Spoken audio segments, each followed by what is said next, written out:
before we go deeper into that, let me build up the conversation, and I'm driving a point here. So before coming to this webinar today, I was reading up, and a lot of foreign countries are using the word crisis, and now we are having a discussion with you, which is about disaster. So I checked up on internet, and it said, disaster is a crisis with bad outcomes.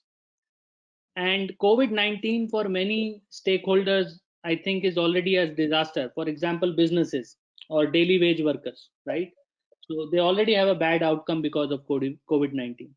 What is your classification of COVID-19 for India? Is it still a crisis, or is it a disaster, or is it a catastrophe?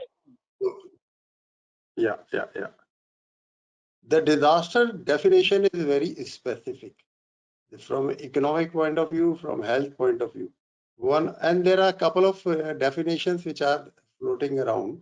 One most acceptable definition is today in everywhere that when normal emergency system cannot take on the present crisis of loss of man, material, and finances, it should be called disaster.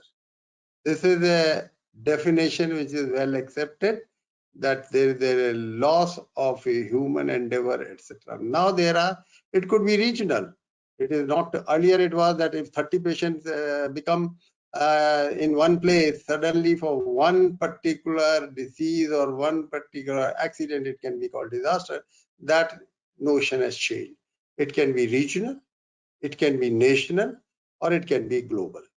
This pandemic is a global disaster, and India has already declared as a national disaster. Otherwise, if there's an earthquake, there's a fire, a little bit limited, it can remain to the particular area. Well, the disaster is very much part of the crisis or catastrophe.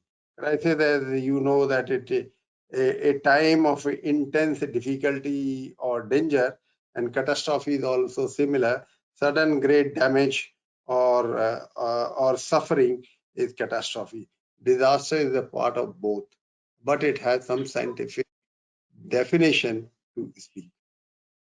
So, sir, agreed.